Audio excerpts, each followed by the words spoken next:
Oi, gente. Me arrumando aqui. Tudo bem? Nem coloquei aviso, né? Da live de hoje. Mas é porque pra mim já é rotina. Então eu já espero que as pessoas saibam. Vou esperar um pouquinho aqui, as pessoas entrarem. Tudo bom? Tudo bem? Tudo bem? Vamos chegando. Ai, essa luz aqui tá forte, não tô gostando dela, peraí. Deixa eu ver se eu consigo tirar ela daqui, que tá me incomodando. Oi, gente. Pronto, melhorou. Então, tava falando, né, que nem fiz hoje chamada do tema da live. Mas é porque já tô tão... Eu pensei, não. Depois eu aviso e foi passando, e aí nem falei nada, e aí atrasei, enfim. Oi, tudo bom, Luanda? Na verdade, eu fiquei meio off na última semana, assim, 100% off, sabe? Desintoxicação de celular, enfim. A semana... nesse final de semana, enfim, essa quarentena bagunçou tudo, né? Tava indo muito bem, muito produtivo, excesso de produção, e aí, de repente, uma super queda, né? Inventei de terminar de ver lá a terceira temporada e a quarta de A Casa de Papel. Passei 2 madrugadas sem dormir e, claro, um cérebro que não dorme e comendo coisinhas erradas. O que acontece? A gente tem uma recaída, né? Aí eu tive a boa e famosa, boa não, a velha e famosa crise de astenia, que é aquela falta de energia, vontade de fazer nada, tal, que as pessoas agora dão um nome bonito para isso, que chama meltdown, né? Meltdown é de derreter, é de fundir. Você quer fundir na cama, você quer derreter na cama, você não quer fazer nada, né? Não, aí depois é só descansar, recuperar e aí, vai para alta produtividade de novo. Mas fiquei off aí uns bons 4 dias, 5 dias. Mas vamos lá. Aí, quando eu comento desses meus altos e baixos, não é em momento nenhum para falar sobre, para fazer apologia aqui, ou para trazer só o lado ruim do autismo, coisa assim do tipo, não. Quando eu trago os meus exemplos, eu sempre gosto de trazer com clareza, de assim, eu tenho total consciência do que foi que me gerou aquilo, sabe? Porque o que a gente vê as pessoas falando do autismo, né, postando suas dificuldades, etc, etc. Eu sei que tem dificuldades, só que a gente tem que começar a entender que essas dificuldades, elas são trabalhadas e elas são organizadas, a gente administra e a gente pode ter uma boa qualidade de vida.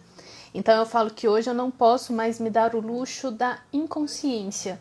Eu sei exatamente que se eu tiver uma crise, né, um meltdown, se eu tiver um shutdown, qualquer coisa assim, né, ou falando em palavras populares, se eu tiver uma desenergização intensa, uma falta de energia intensa, e eu olhar para o meu comportamento, eu sei exatamente o que foi que eu fiz que me gerou aquilo, né?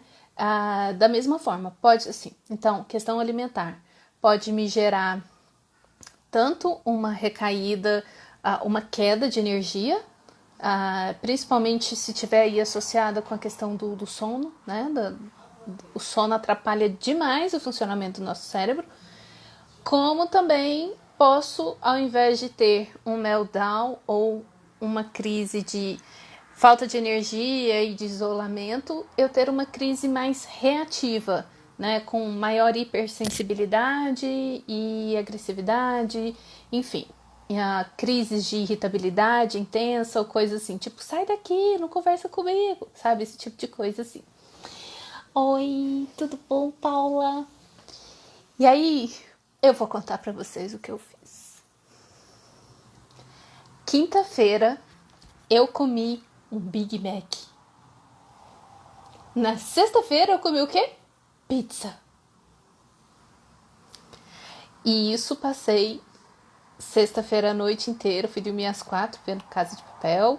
E depois de quinta para sexta e de sexta para sábado. Sábado eu passei o dia deitada, dormindo, acordava, nem no banheiro eu fui, não comi nada, não bebi nada, não tive vontade, eu só queria dormir. Era paz de espírito, sabe? Sim, total, totalmente desconectada.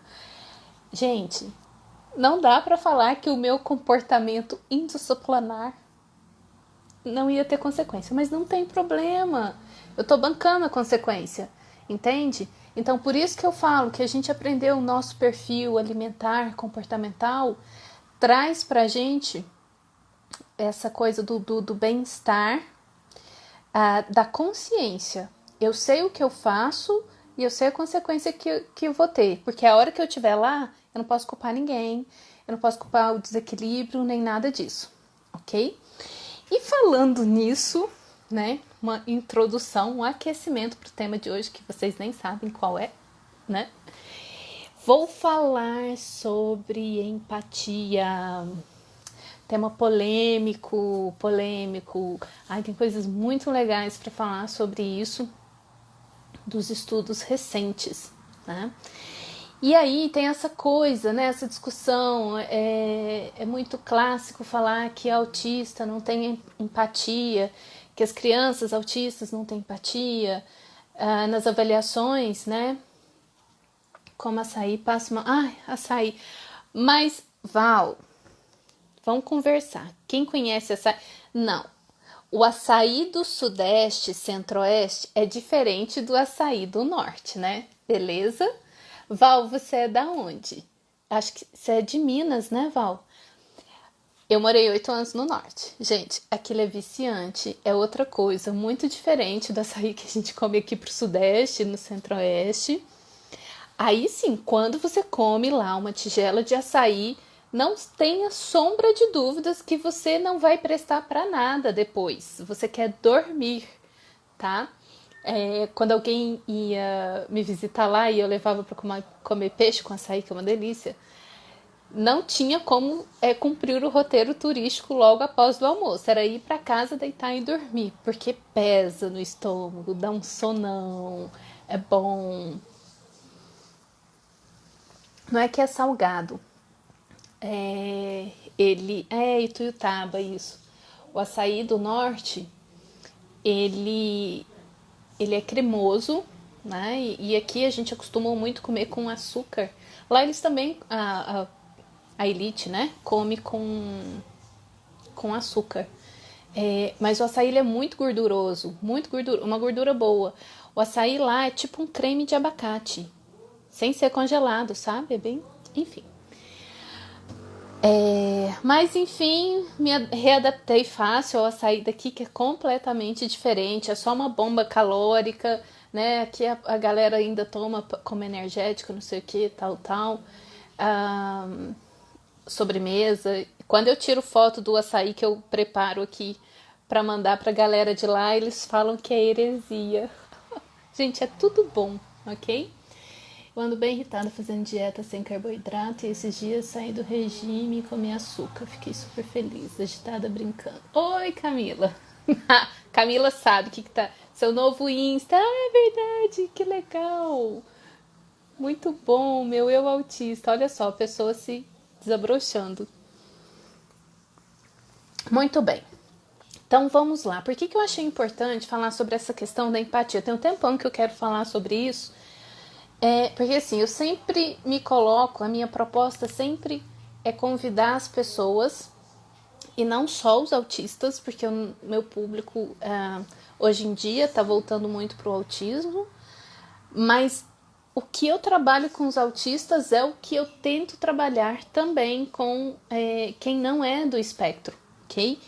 Que é autorregulação, habilidade social, autoconhecimento. E isso serve para qualquer pessoa. Então, o que a gente vai falar sobre empatia aqui não é só para o autista, ok? Então, o meu convite sempre é assim, vamos ver como que isso está funcionando na gente? Porque são habilidades treinadas, e não é porque a pessoa não é autista que ela tem essa habilidade, né? É bem óbvio, senão o mundo não estaria como está, ok? Acho que tem um filho autista, ele tem 1 ano, pior que agora com a pandemia não posso buscar uma equipe. Paula, vai ter que esperar um pouquinho, né? Mas já tá acabando, gente. Bom, então vamos lá. Que acontece com a tal empatia, né?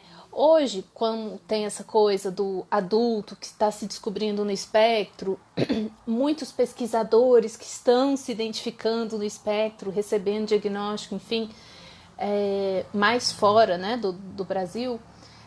Então, eu comentei na live passada que no Reino Unido, também nos Estados Unidos, mas no Reino Unido, eles têm um slogan que fala nada sobre a gente sem a gente. Então, não venha falar de autismo se não tiver um autista opinando com aquilo.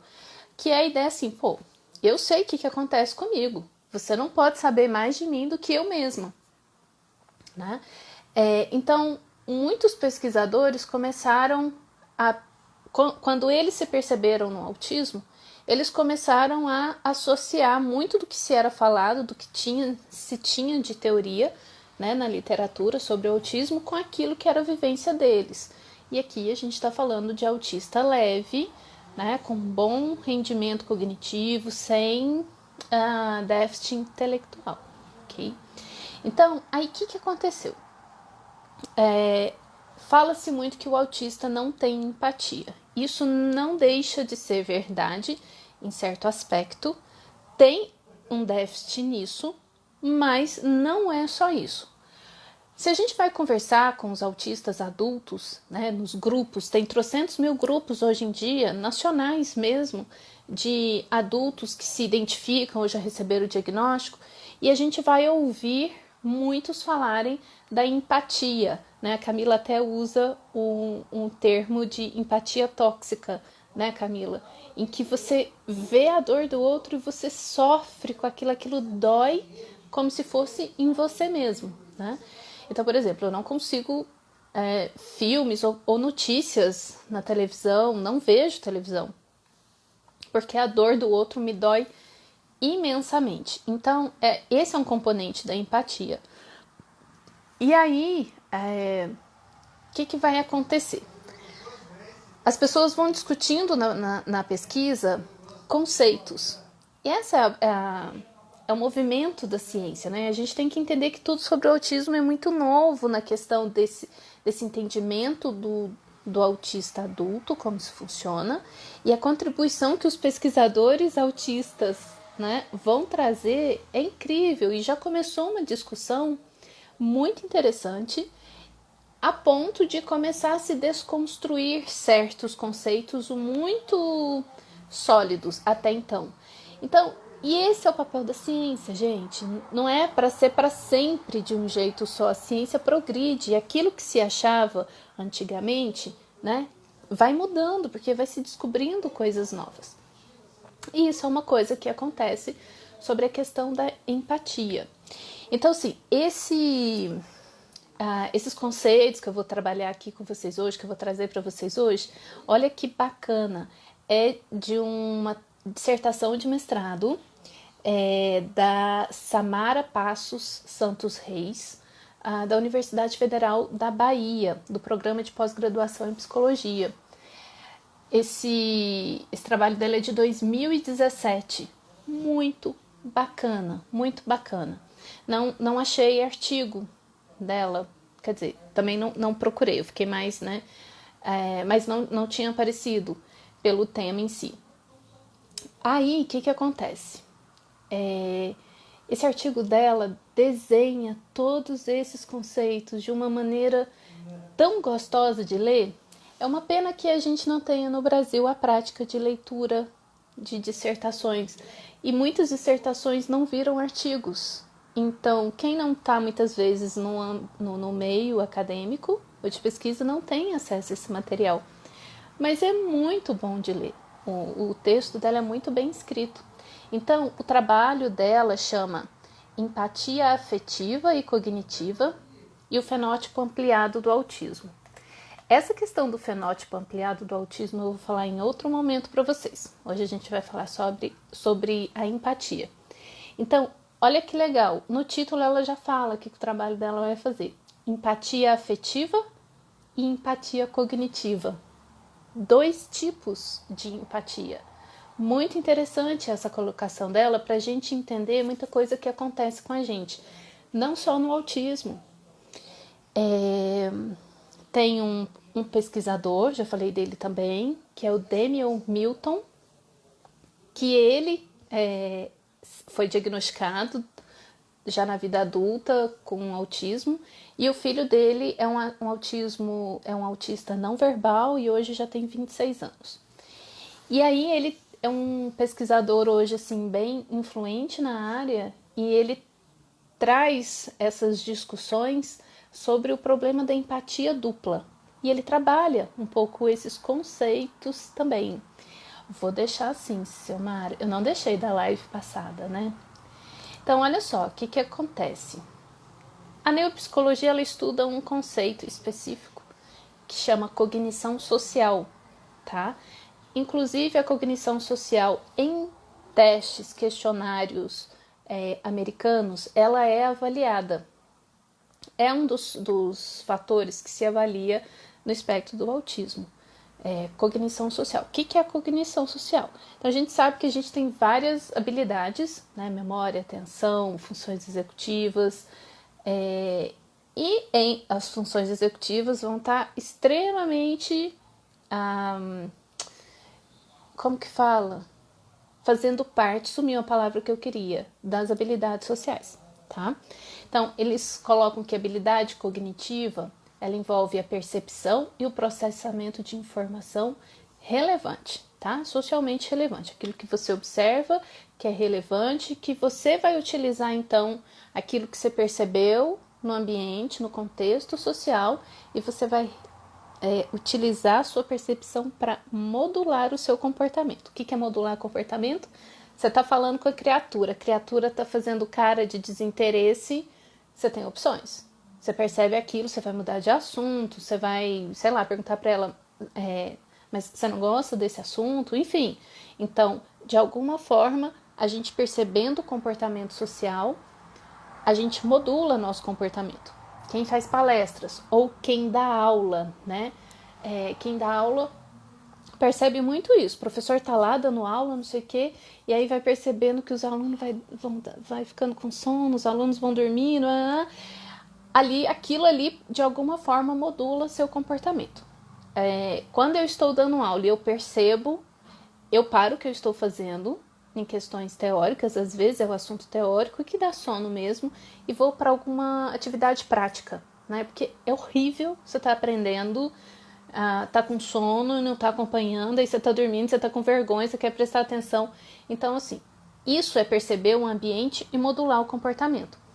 Isso tem a ver com cognição social. E vai ser um monte de percepções sobre esses dados, sobre essas informações e como que eu vou processar. Desde o tom da voz, então, o processamento auditivo, conceitual, processamento de informação mesmo, a percepção de expressão facial. Então, vocês vão vendo que tudo vai linkando, né? Porque tem aquela coisa que o autista tem dificuldade de perceber ou compreender emoções pela expressão facial, né? Então, aí, o que acontece? A habilidade cognitiva, ela é importantíssima para a gente perceber o outro e se perceber. Não é só autista que tem dificuldade com habilidade social, ok? Essa habilidade cognitiva social não é só o autismo. Muitas pessoas não desenvolveram, não aprenderam a autopercepção. E isso a gente vê muito presente em vários transtornos, né, de personalidade, transtornos alimentares, que vai desde a percepção da autoimagem a percepção de como você é, de quem você é mesmo. Ou seja, autoconhecimento, né? Super necessário. E o nosso processo educacional não trabalha isso. Hora nenhuma.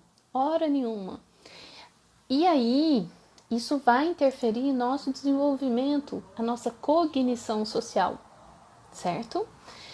Bom, hoje tem quem estuda muito essa questão de mindfulness, né, que é a consciência plena, tem essa coisa da meditação, que virou esse treinamento de respiração, do estar no aqui e agora. Isso é algo muito, muito antigo e muito estudado hoje na neurociência, que é a atenção plena, e junto com a atenção plena, também muito em alto o estudo da compaixão. Não sei se vocês já ouviram falar sobre isso. Deixa eu ver aqui. Não vou achar meu livrinho. Achei. Tá, depois eu vou mandar aqui para vocês.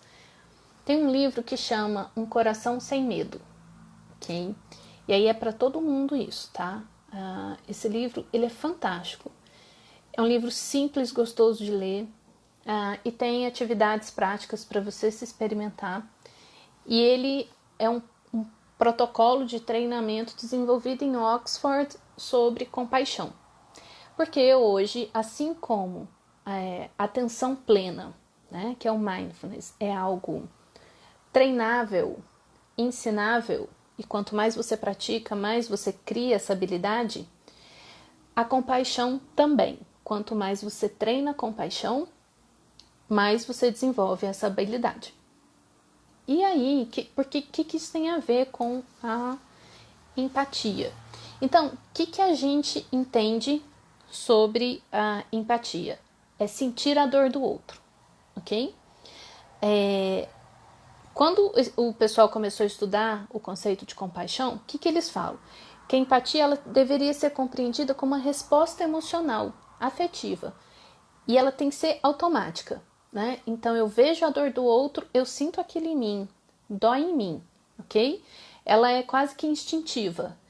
E a parte que seria a empatia cognitiva, que seria eu sinto aquela dor, né? Ela é automática, eu vejo a dor do outro, eu sinto em mim, mas aí o meu processo racional, cognitivo, ele vai modular aquela informação. Então, vai passar pelo meu filtro cognitivo. Né? Aí, então, essa empatia cognitiva, ela já se torna um estado mental, que você vai analisar o que você está sentindo, ok? E que muitas vezes você vai pensar, poxa, aquela pessoa está naquela situação, nossa, mas a compaixão, ela entende assim, você sente a dor do outro, mas você não afunda junto com o outro, na dor dela, do outro. Você sente a dor do outro, mas você vê a capacidade do outro de adaptar, de regular, de sair daquilo. Isso é compaixão. E você quer ajudar o outro e você quer fazer o outro despertar e sair daquilo, da forma possível. Nem que seja vibrando e acreditando na capacidade de adaptação e realização do outro. Isso é compaixão. Porque se a gente fica só na empatia, né, no componente afetivo, aí a gente vai para o que a Camila gosta de chamar de empatia tóxica. Você só sofre a dor do outro e sofre junto e pronto, ok? Compaixão, até os empreendedores dizem isso agora nas lives. Sim. Compaixão se aproxima de amor condicional? Então, aí eu não sei o seu conceito, o que você está chamando de amor. Entendendo o amor, também uma capacidade também aprendida de compreensão da realidade e aceitação, compreensão e aceitação, isso é amor, ok? Você vê uma realidade, você quer amar o que é amar uma pessoa? É você, incondicional, tá? Não, compaixão não é um amor incondicional, não, tá? A compaixão, ela vem da compreensão do ser humano, de você ver um ser em dor, e aí você se move, você tem, isso desperta em você um desejo de querer ajudar o outro a sair daquela dor, mas você não afunda na dor do outro. Porque se você não consegue ajudar, imagina, né, uma família morando na rua. Isso é sempre uma situação que me dói muito. Então, quando eu vejo aquilo, é muito difícil que eu não me emocione. Para eu sair desse nível de emoção, eu começo a trabalhar cognitivamente de buscar compreender ou de acreditar naquelas pessoas que elas consigam fazer algo para se cuidar. E aí o treinamento de compaixão, se vocês lerem o livro, e eu super recomendo, um dos exercícios de compaixão que se faz é você vibrar em energia para o outro. Então tem um exercício muito lindo lá. Eu fico arrepiada só de falar. É muito bonito. E eu fiz esse treinamento. Teve um curso em São Paulo e eu tive a oportunidade de vivenciar esse treinamento. Então, você vê uma pessoa numa situação difícil. Imagina esse pessoal que vai puxando uma carrocinha, colocando sucata, né? Aquela carroça pesada, tipo um carrinho que eles empurram. E aí você pensa, gente, aquela pessoa já não tem, às vezes, uma boa alimentação, né? Tá no sol, empurrando, às vezes na chuva, enfim. Quando eu vejo uma pessoa assim na rua, eu pratico o que eu aprendi no curso, que é mentalmente falar para aquela pessoa que o seu corpo tem a força que você precisa, que o seu corpo tem a força que você precisa para empurrar isso. Então você vibra naquela energia para a pessoa, né? Então, os estudos são muito interessantes sobre isso. Isso já está muito bem documentado também, sobre a ressonância do campo magnético de frequência cardíaca de uma pessoa para outra, né? Então, se uma pessoa está em sofrimento, se eu pego o sofrimento dela, sinto o sofrimento e não saio dele, então somos duas pessoas ressonando no sofrimento, na dor. Mas se eu sinto isso e acredito na capacidade de adaptação e realização daquela pessoa, e começo a trabalhar isso é compaixão. Isso é uma prática de compaixão. Eu olho para a sua dor e eu acredito na sua capacidade de adaptação, de realização. Então a gente vibra que você seja livre de ansiedade, que você seja livre de tristezas, enfim, aquilo que você perceber ali da pessoa na hora. Os exercícios são muito emocionantes de se fazer. O abraço pode passar essa energia que você disse. Sim, né? Porque aquela coisa do abraço e da vibração. Campo magnético, gente. Coração, vibração gera campo magnético, né? Enfim. E aí, a compaixão, ela traz essa coisa da empatia afetiva e da empatia cognitiva, que é: eu sinto a dor, mas eu faço algo com aquela dor. Eu não só mergulho na dor com você, ok? E aí, os estudos, tem estudos de neurociência mostrando ativação de áreas cerebrais que são, como eu falo, as mesmas áreas, tem áreas comuns para empatia afetiva e áreas comuns para a empatia cognitiva. Mas existem áreas que são separadas, que são diferentes entre umas e outras, né? Bom, E aí, não vou falar das áreas aqui, a ideia é saber que existe áreas no cérebro, estrutura neuronal, ok? Para que a gente entenda que isso não é algo abstrato, o que a gente sente. Eu sempre falo isso, sabe? Emoção não é uma entidade que toma conta do nosso ser. É corporal, é no corpo que a gente sente, tá? Oi, a Dani! Oi, Danizinha! Beijo, que saudade!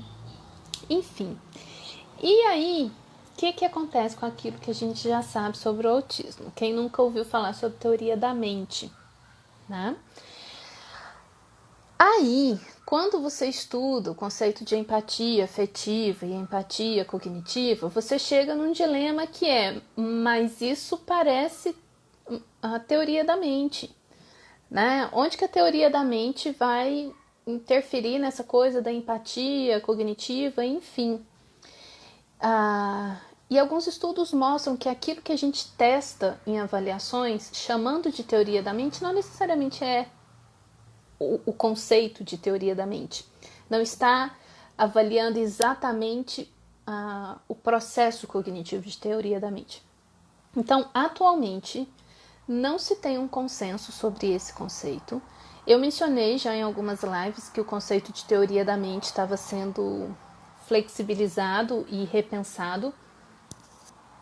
Tem uma coisa que você disse uma vez sobre empatia, que a gente também pensa em como o outro está se sentindo, baseando em nós, como nós nos sentíamos nessa situação. Sim, vou chegar lá. É isso mesmo. Mas isso vai ter tudo a ver com habilidades cognitivas que a gente vai chegar aqui, na parte cognitiva, ok? Então, o que acontece? Eles vêm percebendo que tem uma sobreposição do conceito de teoria da mente com o de empatia cognitiva, principalmente. Então, olha só, antes entendia-se que teoria da mente tinha a ver com a nossa capacidade de atribuir estado mental a outra pessoa. Ok? O que essa pessoa está pensando? Atribuir um estado mental. E aí entra isso que vocês falaram, né? Deixa eu baixar aqui para depois posso assistir o que perdi. Claro, Paula. Pode sim. Ó, atribuir um estado mental a outra pessoa. Vou dar um exemplo que tem a ver com isso que a Camila falou. Que ela falou assim, tem uma coisa que você disse uma vez sobre a empatia, que a gente também pensa em como o outro está se sentindo baseado como nós nos sentimos nessa situação, pelo nosso ponto de vista. Exatamente. Então, a gente atribui estado mental ao outro, muitas vezes com base na nossa referência de experiência. O que acontece, então, por exemplo, com pessoas que têm perfil... sumiu a palavra, gente. Pessoa muito que se vira sozinha, como chama? Esqueci. Autossuficiente. Então, imagina uma pessoa autossuficiente que ela se vira nos 30 valendo, e aí, muitas vezes, diante de uma situação que ela vê uma pessoa num problema simples e a pessoa está se debatendo ou está com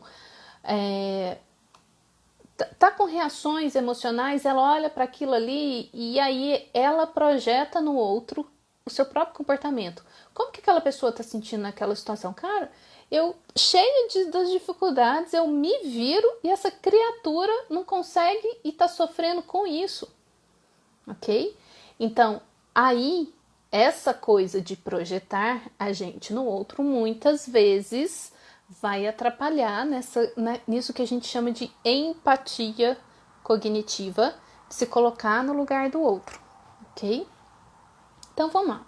Teoria da mente é o Byron Cohen, em 1985, ele trouxe esse conceito de teoria da mente. E ele mesmo já estuda atualmente conceitos diferentes, tá? Então ele falava que era a capacidade de atribuir estados mentais a outras pessoas. Hoje já se entende outra dimensão, vamos dizer assim, outra parte da teoria da mente. Teoria da mente tem a parte cognitiva, capacidade de inferir pensamentos, intenções ou crenças do outro. O que o outro está pensando, o que o outro pode estar pensando, o que o outro pode estar intencionando, qual é a crença daquela pessoa, né? Então, a capacidade de inferir sobre aquilo. E essa capacidade de inferir, ela vai necessariamente passar pela nossa própria experiência, ok? Porque o cérebro, ele não compõe um mundo que não existe, que ele não conhece. Daqui a pouco a gente retoma a essa questão para fazer o link.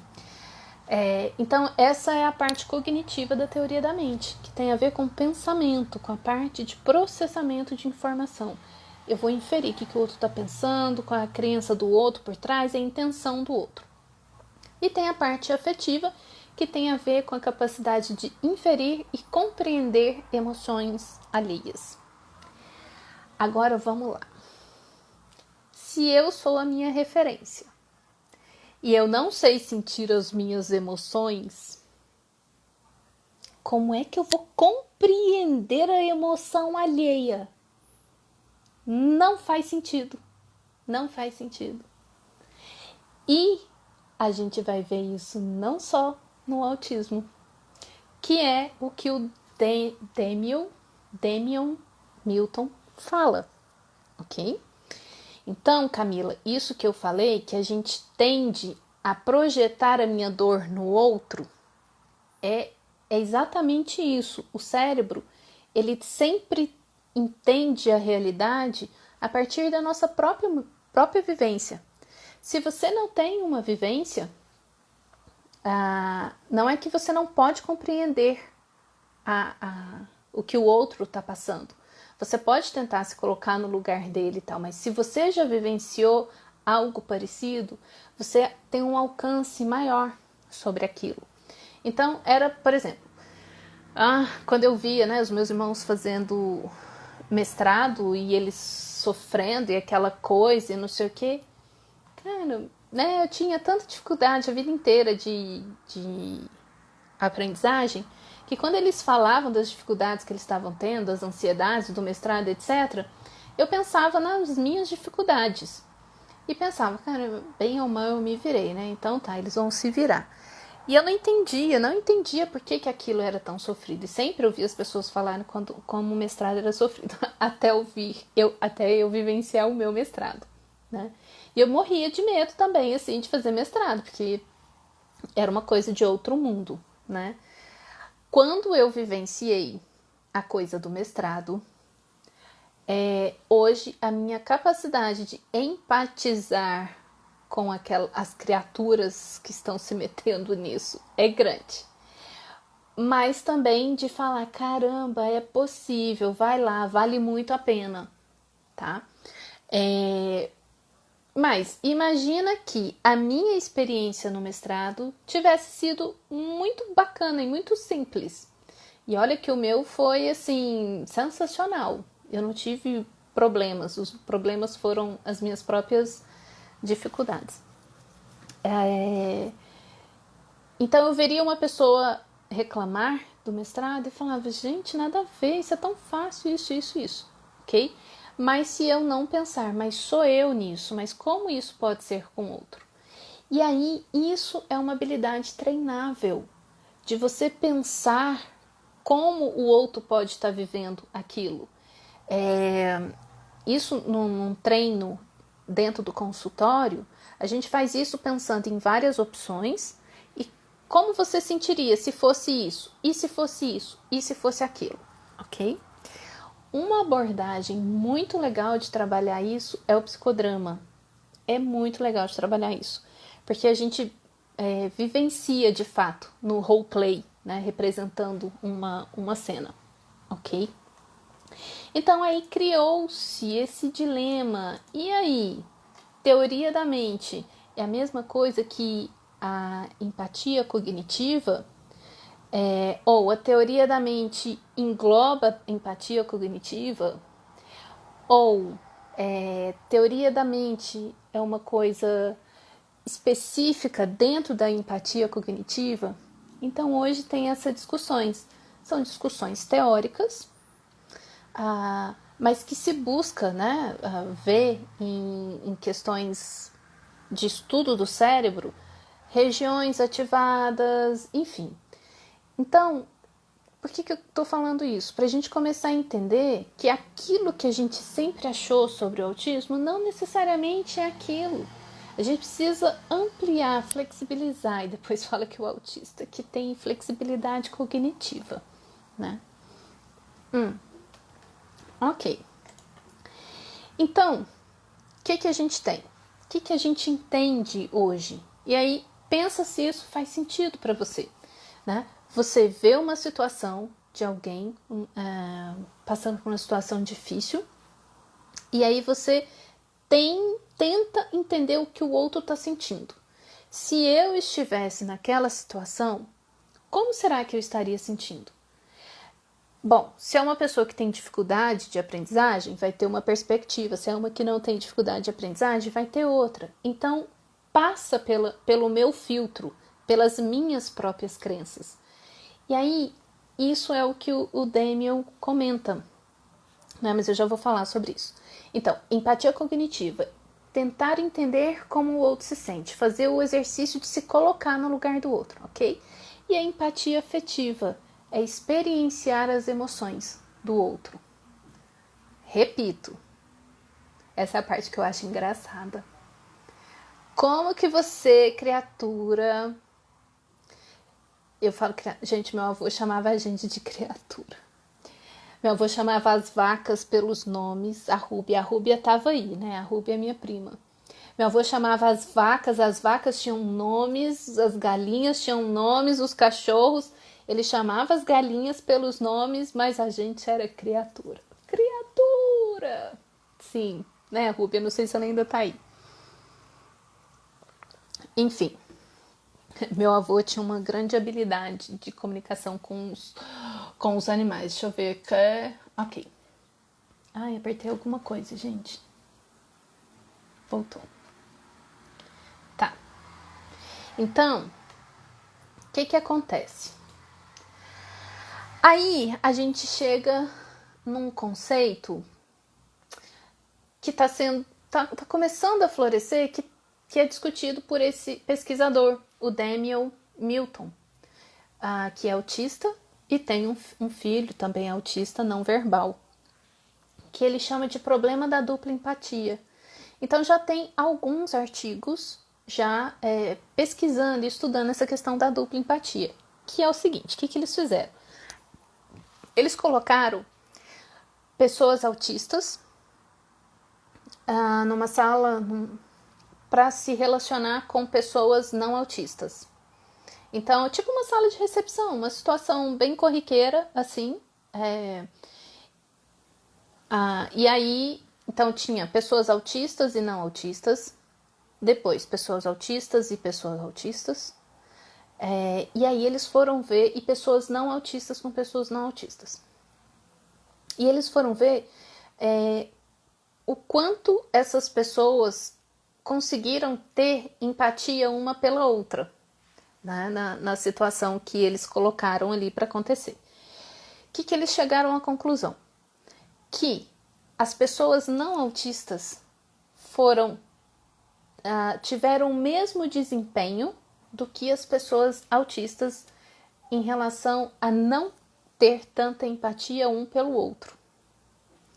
Mas que pessoas autistas tiveram bom rendimento com pessoas autistas e pessoas não autistas tiveram bom rendimento com seu semelhante, o não autista. E aí, o que ele fala?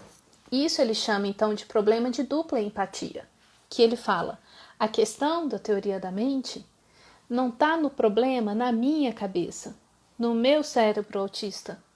A questão do que se chama teoria da mente hoje, ela é uma questão inerente ao ser humano. Claro, por que fala isso, né? Porque se fosse uma questão do autismo, o que se esperaria? Que o autista não teria bom desempenho de empatia também estando com uma pessoa autista. E aí o que ele mostra na discussão? Que o componente social, e aí a gente vai para as habilidades, né, da cognição social, interfere na nossa capacidade de empatia. Hoje eu consigo me empatizar mais com pessoas que estão no mestrado. Por quê? Porque eu já passei por isso. Uma pessoa autista empatiza melhor com uma pessoa autista. Por quê? Porque ali existe uma compreensão de dificuldades. Mesmo que o meu ser autista ou as minhas dificuldades autistas seja diferente do outro. Mas não vai existir o peso do estranhamento de você é esquisito, você é estranho. Só que as pessoas autistas, não curtiram muito a relação com as pessoas não autistas. E vice-versa, ok? E aí ele fala, o problema não está na minha cabeça autista. O problema é uma questão inerente do ser humano e que cabe treinamento, e que cabe ensinamento. Porque se fosse assim, nós não teríamos situações, por exemplo, como bullying, né, em crianças e adolescentes que não são autistas. Existem outros estudos que mostram, mas sem ser esse conceito novo da teoria da mente, que no déficit de atenção e hiperatividade existe um déficit, né, existe uma dificuldade nas tarefas envolvendo teoria da mente. Menos do que no TEA, mas mais do que pessoas que não têm o diagnóstico nem de TEA nem de TDAH. Então, claro, por quê? Porque se o meu cérebro ele está com um funcionamento disfuncional, ficou redundante, né? Se o meu cérebro ele não está num bom funcionamento, seja lá por qual razão for, as minhas habilidades elas vão ser alteradas. Memória, atenção, empatia. Então, por exemplo, eu na minha crisezinha eu não gosto de usar os termos em inglês. Então, eu na minha crise de desligamento, né, de isolamento e tal. Ali, eu não quero saber de ninguém. Não é porque eu não sou uma pessoa empática. Eu sou extremamente empática. A minha empatia afetiva, ela é intensa. E eu tenho a minha empatia cognitiva muito trabalhada. Isso em mim é muito desenvolvido, porque é a base do meu trabalho. De me colocar no lugar do outro, de imaginar o conflito do outro, como o outro deveria estar se sentindo naquilo. Sou muito treinada em conhecer as sensações corporais das minhas emoções e de saber e imaginar como está sentindo no outro. E aí eu ensino isso para as pessoas, observa seu corpo. Em determinadas situações parecidas com essa, a gente tende a sentir isso. Veja se é isso que você está observando. Ok? Mas me perdi. Por que eu entrei nessa coisa? Ah, tá. Porque aí, dependendo, se o meu cérebro não está num bom funcionamento, eu tenho um declínio óbvio da minha habilidade, tá? Porque o nosso cérebro, ele é assim. E essa habilidade cognitiva, essa habilidade social, ela passa pelas funções executivas, que é extremamente sensível. Será possível, então, que nós, que vivemos tantos anos sem diagnóstico, acabamos buscando, sem perceber, pessoas autistas para nos relacionar? Sim, esqueci seu nome. Você me falou, doutora Estranha, na live passada, não falou? Esqueci, eu falei. Custei a lembrar o nome, custei a guardar o nome da maleta brinquedos, Malateca Brinquedos, que é a Luanda, né? Vou aprender o seu também. Sim, o que acontece? Eu não sei vocês, mas a minha experiência social é assim. Eu sempre me safei socialmente, porque a minha cognição social é boa e sempre foi. Eu sempre tive ela muito desenvolvida. A minha mente sempre foi uma mente muito estratégica. Daí o nível de camuflagem ser top das galáxias, né?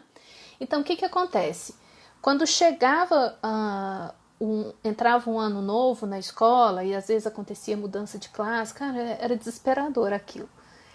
Mas assim que eu chego em qualquer lugar, sala e até hoje é assim, imediatamente o meu cérebro identifica os possíveis rejeitados, né?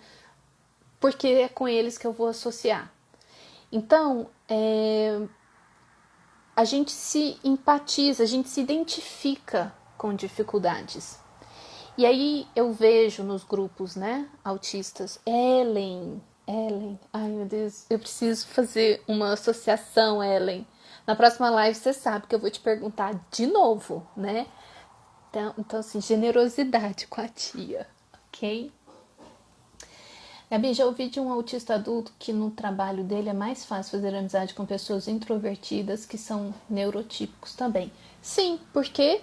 Porque tem um componente semelhante de familiarização, entende? Porque aí eu vejo introspectivo, eu vejo introvertido, eu sei mais ou menos como ele sente, e ali eu vou me sentir mais à vontade, porque a sensação é que dali vem menos julgamento ou não vem julgamento. E isso aí já é uma observação minha. Um dia talvez isso saia em artigos, né?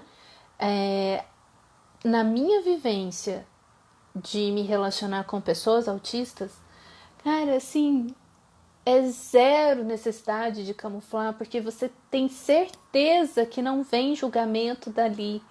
É impressionante, eu não sei explicar por que isso acontece. É um excelente, né, tema para pesquisa, mas então, por exemplo, quem vocês podem comentar aí como vocês vivenciam isso, né? Quando a gente está se relacionando com uma pessoa autista, você tem muita compaixão por ela, e isso gera generosidade, isso gera aceitação, e você também se sente assim por ela. Porque quando você tá pro isolamento, ninguém vai te cobrar nada. No máximo, é assim, tudo bem aí? Tá. Pronto, o outro já entendeu. Porque ele tem uma vivência semelhante.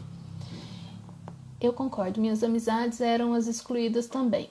No infantil eu não tinha noção que meu melhor amigo era autista moderado. Ou não tinha ideia disso.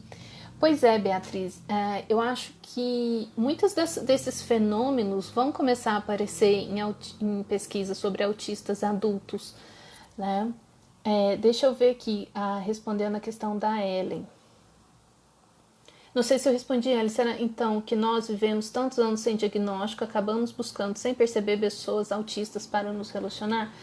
Então, existe, é uma hipótese a se pensar. Porque a gente tem que entender, isso não é só em relação ao autismo, tá? Eu já falei um pouco sobre isso em relações abusivas, acho que tá na hora de fazer outra live sobre isso. Então vamos entender o funcionamento do cérebro. O cérebro, uma máquina de sobrevivência, ok? O cérebro ele quer se sentir seguro, ele busca segurança. O que traz sensação de segurança para o cérebro? Tudo que é familiar. Não importa se aquele familiar, se aquela questão familiar, situação, pessoa, condição, característica é boa ou ruim, confortável, desconfortável, funcional, disfuncional, não importa. O cérebro se atrai para onde ele se sente seguro. Entenda-se, o cérebro se atrai por aquilo que lhe é familiar, aquilo que ele conhece, que ele já vivenciou. Então, por exemplo, é clássico, repetição de padrão, uma menina que cresceu num ambiente de família agressiva, com histórico de pai alcoólatra, etc, etc, etc.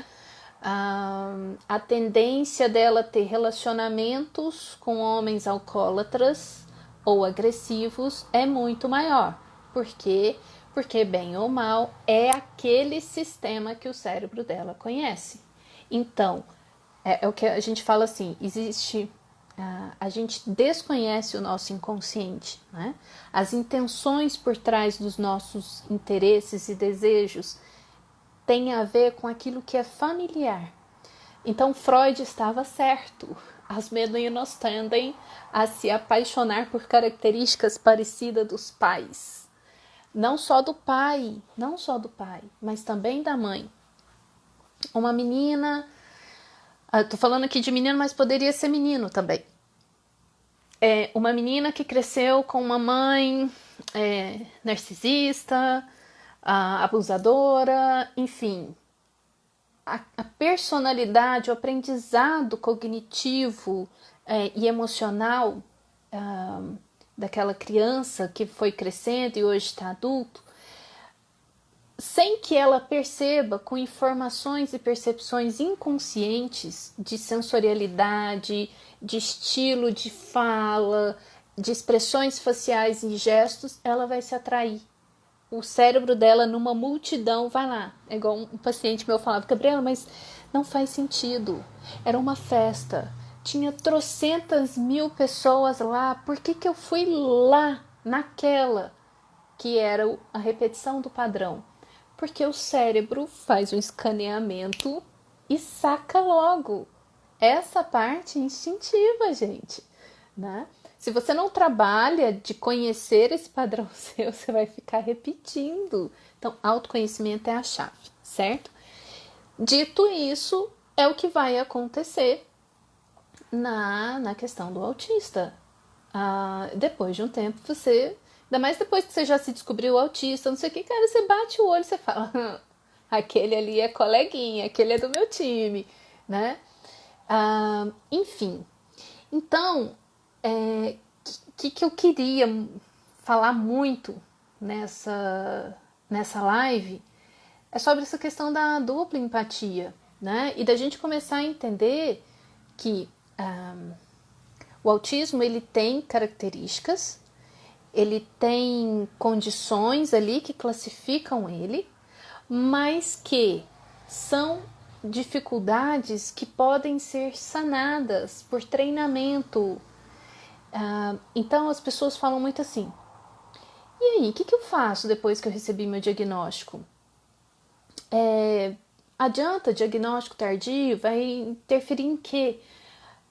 Então, de você saber como isso pode interferir no seu dia a dia, nas suas relações, que tipo de treinamento, de tratamento, de treinamento que você vai buscar? Você vai para psicoterapia? Se vai para psicoterapia, o que você vai trabalhar lá? Tem muitas coisas para se trabalhar. Você vai trabalhar questões de ansiedade, enfim. Depois que você limpou o campo, reorganizou a questão, controlou a ansiedade, aprendeu sobre isso. Primeira coisa, regulou a alimentação, aprendeu sobre perfil sensorial. Então, já limpou essa questão toda dos desconfortos que vem por um organismo desequilibrado, inflamado e etc. Agora a gente vai para o treinamento. A gente vai para o treinamento de regulação emocional e de treinamento de habilidades. Habilidades sociais, habilidade de compaixão. Então, assim, sugiro fortemente o livro, tá? Esse livro, eu já coloquei um post dele em post antigo aí no Instagram, e eu super recomendo ele para vocês, porque ali a gente vê exatamente o que é desenvolver essa habilidade. Porque se eu treino essa habilidade como adulto, já tendo um cérebro mais desenvolvido, o meu rendimento, o meu desempenho vai ser muito melhor se eu estou ensinando aquilo para uma criança, ok? Mas não existe treinamento de compaixão, não existe treinamento de empatia se eu não aprendi a reconhecer minhas próprias emoções, as minhas próprias reações. E aí entra uma outra questão importantíssima no autismo. Eu não sei se vocês já ouviram falar sobre alexitimia. Alexitimia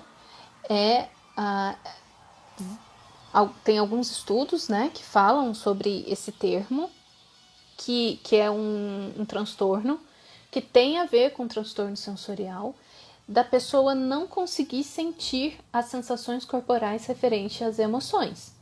Então, se eu estou numa situação difícil, desconfortável, mas que o meu corpo não reage, zero emoção, porque a informação do meu corpo não está chegando para o meu cérebro, é óbvio que a empatia afetiva vai estar prejudicada.